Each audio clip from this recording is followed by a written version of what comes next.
Hello, I'm Dr. Pizzadili, and this video is about celebrities and cancer. And we'll begin with whatever happened to Steve McQueen.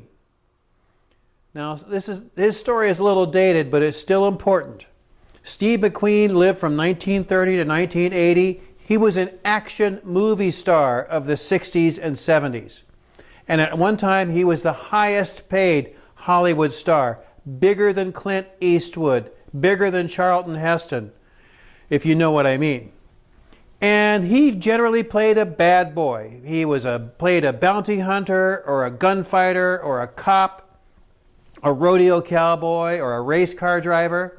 And his movies were like, well, the TV show Wanted, Dead or Alive, then the movies The Great Escape, Bullet, The Magnificent Seven. And Bullet has what is often recognized as the greatest car chase scene ever filmed. Check it out on YouTube. Here we have Steve, known as the King of Cool, and astride one of his many motorcycles. Steve McQueen's bad boy image was not made up. It was real. I mean, he came from a difficult childhood and was raised by an uncle. He got in trouble as a youth, went to reform school, was sent to the Marine Corps. Later on in his 20s, when he was in acting school, he made a living as a professional motorcycle racer. Throughout his life, he was a heavy tobacco, alcohol, and at times cocaine user. Of course, at the same time, he's working out 2 hours a day. He was known for this, and that was an unusual thing in the 60s. So Steve, as a successful Hollywood star, owned ranches, owned horses, owned race cars, he had airplanes, and he owned 130 motorcycles. Not bad. His image appealed to both men and women. And here we see Steve with his Jaguar XKSS, one of the most valuable cars in the world. Now, there were only 25 of these made, and half of them burned up in a fire. So there were only 16 still on the road, and the one that was owned by Steve is now worth $30 million. That's a factor of both the scarcity and the fact that he owned it. And McQueen bought that car twice. The first time he got it, he had his license suspended twice for too much speeding, and so he sold it to somebody else. Later on, he wanted it back. He bought the car back and drove it until he died. And here we see the downside of Steve's lifestyle. His arrest for DUI in Anchorage, Alaska in 1972. And here we see Steve's 42 years old, and he is showing his age. We can also see he got in a little scuffle with the police. Of course, at that time, you could probably get away with throwing a few punches. I wouldn't try that now. But you see, he was rip-roaring drunk, racing around the streets of Anchorage. That's not something that 42-year-old men do, or should be doing. And Steve's lifestyle began catching up with him seriously in 1979. He was sick much of that year with misdiagnosed complaints, a lot of coughing, and the doctors would say, oh, just cut back on your smoking, cut back on your drinking. Well, finally, in December 1979, McQueen was diagnosed with mesothelioma, stage 4, metastatic. Stage 4 and metastatic mean that it is spreading throughout his body. Mesothelioma is an extremely aggressive asbestos-related cancer in the lungs. And the asbestos, there used to be a lot of asbestos around and for insulation, and he figured he'd gotten some exposure in the Marine Corps or perhaps as some of his automotive work. Now, his cancer was too extensive for surgical removal. The normal thing when they catch mesothelioma is they cut it out, but his was too bad, and the 5-year survival rate for unresectable, that means they couldn't do surgery to remove it, the survival rate for 5 years is 0. Not very good. So in the early months of 1980, McQueen was given a course of radiation therapy. Now, I don't know where they came up with this. There is no research ever done to show any benefit of radiation for mesothelioma. But I suppose they felt they had to do something. That's what he gets. And the cancer continued to spread. In the spring of 1980, McQueen read a magazine article about Dr. William Donald Kelly and his pancreatic enzyme therapy. This is an alternative approach to cancer using nutrition and natural methods. So McQueen travels to remote Winthrop, Washington, population 200, for a consult with Dr. Kelly. Now, I've been to Winthrop. It is about as remote as you can get in the state of Washington. Consider a town kind of like Willow, where it's barely a town there. But after talking with Dr. Kelly, McQueen decides that the nutritional program is too rigorous. He returns to California. Back there, McQueen is given a 6-week course of experimental immunotherapy. Now, there was no research ever done to show any benefit of this immunotherapy for mesothelioma. But I guess, once again, they felt like they had to do something. And this treatment fails to even slow down McQueen's cancer. By mid-July of 1980, the cancer has invaded from his right lung to his left lung and now down into the abdominal cavity. This is very serious, and McQueen is given about 2 weeks to live. Now that he's terminal, McQueen calls Dr. Kelly once again, and he asks for help, says he's determined to follow the program. Dr. Kelly feels McQueen is too weak to do the program at home, so he refers the actor to a clinic in Mexico where doctors can administer Kelly's regimen. Dr. Kelly was not on the staff of that hospital or that clinic himself. He was more like a consultant. So at the end of July 1980, with days to live, McQueen enters that clinic. And they go to work. Now, their problems were that McQueen never fully complied with the program.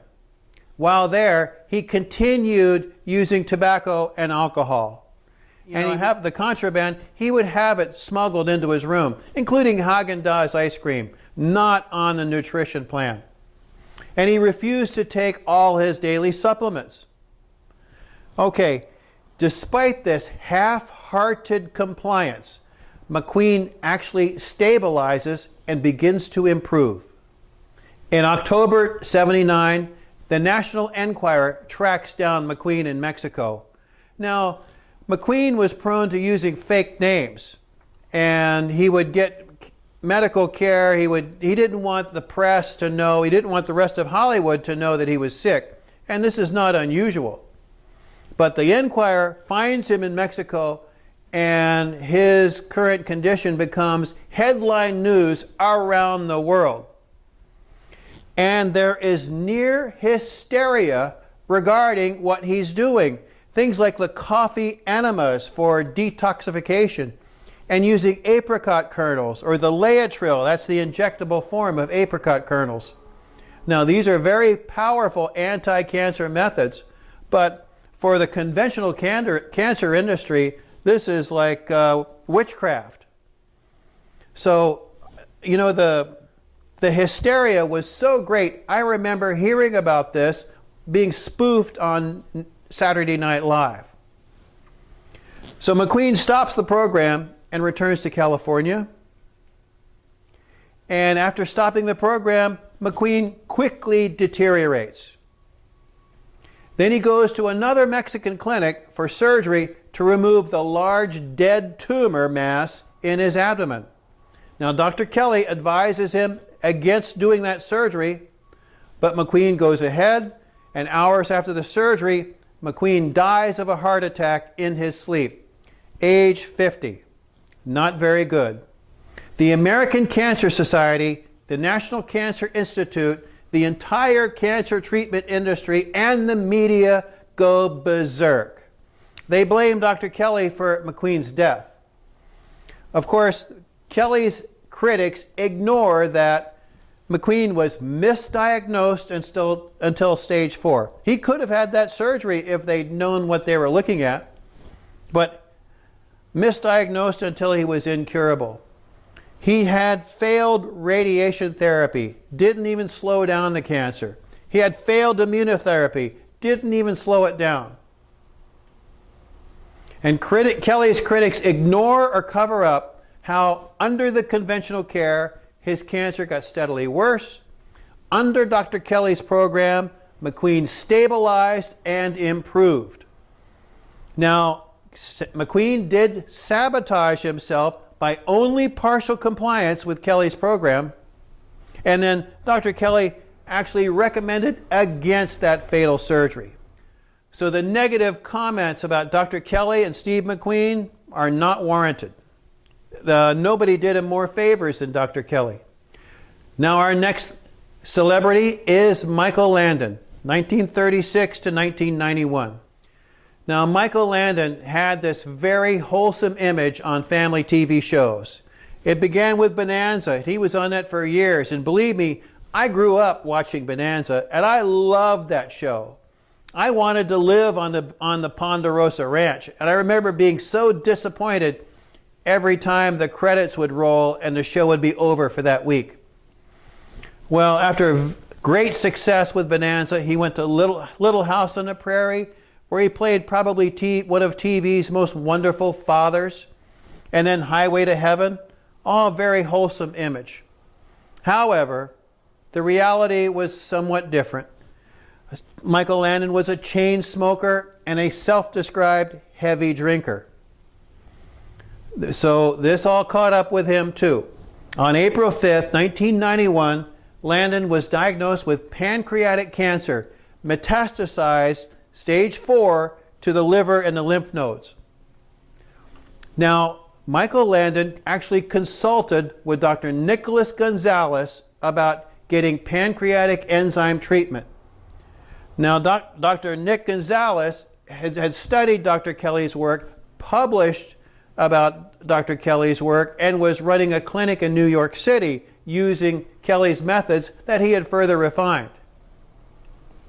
Well, Michael Landon declined help from Dr. Gonzalez and instead went to the conventional cancer industry at Cedars-Sinai Hospital. That did not work out very well for Michael Landon. Step one at Cedars-Sinai was hold a press conference. They reported they're locked in a courageous battle against his cancer. But they just did standard conventional chemotherapy, and Michael Landon was dead by July 1, 1991, less than 3 months after diagnosis, only 54 years old. The amazing thing here is that Michael Landon's estate was estimated at $450 million, and the estate actually donated $38 million to the cancer doctors who completely failed to help him. Back to the National Enquirer. They weren't going to miss a story like that. Now, our third celebrity cancer patient is Patrick Swayze, 1952 to 2009. Patrick Swayze, a little more current for most people. He was an actor, dancer, singer-songwriter, tough guy, sex symbol. People magazine called him the sexiest man alive in 1991. And his movies, Dirty Dancing, Roadhouse, Ghost, more people have seen him. Trouble is, for as attractive and good-looking and athletic as he seemed to be, he was a heavy smoker and he was treated for alcoholism. In December 2007, Swayze gets a burning feeling in his stomach, and it finds out it's blocked bile ducts. In January of 2008, he is diagnosed with stage 4, that's metastatic, spreading pancreatic cancer. Now, Swayze didn't even look at alternative methods with Dr. Gonzalez that we know of. He followed conventional cancer treatment at Stanford University, chemotherapy. He also had an experimental chemo to cut off the blood supply to the tumor. And he and Stanford University would have repeated press conferences. He's showing an excellent response to treatment. In 2008, he got cyberknife radiotherapy, And in September 2008, he was in a TV special, a fundraiser for the cancer industry. Things weren't going so well for Patrick, though. In January 2009, he had a Barbara Walters interview where he says, "I'm kicking it." And he criticized alternative cancer treatment. Then he admitted that he had a spot on his liver. January 9 to 16 in 2009, he was hospitalized with chemo-caused pneumonia. In April of 2009, it was confirmed that the cancer had metastasized to his liver. And there are photos on the internet of Patrick Swayze looking gaunt, death-like, and he's drinking Coke and smoking cigarettes. Dead September 14th, 2009 at age 57. So barely recognizable. And you see here over his shoulder he's got one of those portable packs that can be shooting chemotherapy into him while he walks around. Not very good. So let's consider these three celebrities. Now, celebrities, they may be better looking, they may be more talented, and they may have more money than most of the rest of us, but they're still people like you and me. You know, they have all the resources, but their decision making may not always be the best, and they can be swayed by white-coated doctors, large cancer institutes, and we see that it didn't work out so well for them. With McQueen, we had the delayed and the half-hearted compliance with Dr. Kelly's regimen. And then we have Landon and Swayze, who totally ignored Dr. Kelly's program. Landon actually talked to Dr. Gonzalez and turned it down. And we see all three celebrities dead at the hands of their conventional cancer industry doctors. Not a very good outcome. Dr. Nick Gonzalez, using a pancreatic enzyme therapy refined from Dr. Kelly, had pancreatic cancer patients diagnosed at the same time as Michael Landon back in 1991 who were still alive and healthy in 2015. Just imagine that. 14 years instead of 3 months. Which would you choose?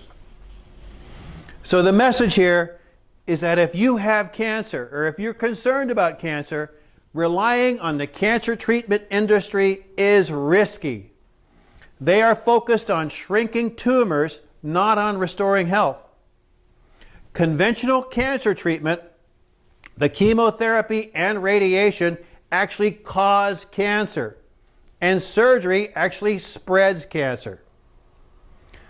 So knowing this, consider your responsibilities to yourself and to your family. What is your life worth to you, and what is it worth to the people who love you? For a cancer-free life, you've got to take charge of this yourself. You must establish an optimal body pH, the proper acid-alkaline balance. This is essential so that your body's biochemistry works properly, so that your immune system works properly. Without the right pH, your immune system can't function and the cancer cells get a chance to take over. You've got to balance your hormones. Our hormones are critically important to everything going on in our body. And in our world today, we are exposed to so many chemicals that mess with our hormones, so many drugs and medications that mess up our hormones. We've got to get these balanced again. You've got to detoxify your body and detoxify your mind and emotions. These are epidemics, the toxic world we live in, and the harmful thoughts and emotions that most of us carry around. You've got to eliminate infections. And many people have infections that are subclinical, they don't even know about it, or they're the type of infection that there is no medication that will help it. There are natural methods that can resolve these infections, but you're not going to find them at the drugstore. You've got to rejuvenate your depleted organs, glands, and systems. And so many people walk in, they're exhausted. I mean, cancer is a disease of aging. And we see that so many cancer cases start as people are aging. They're, with these, like Steve McQueen and Swayze and Michael Landon, they had these self-destructive habits of smoking and alcohol and drugs. And so they aged faster. The cancer struck them sooner. But if you're still alive, we've got to rejuvenate depleted organs, glands, and systems as much as possible. And then use the most appropriate cancer-fighting nutrition. So if you have cancer, get help. And don't take this message I've given you and go out and just drop $200 or $300 on vitamins at the vitamin store. There are ways to approach this that are efficient, that are not expensive, and that get solid, proven results. And I'll tell you, I'm not going to be your medical doctor. I'm not going to replace your medical doctor. I'm not going to advise you whether to take or not take any medication. But I can help you with nutrition and natural methods so that we can restore your body's vitality and restore your immune system so that you can survive and thrive no matter what. So ladies and gentlemen, if you have cancer, I hope this message was of value to you. And I look forward to seeing you, and I look forward to changing your life for the better. Thank you. I'm Dr. Pizzadili.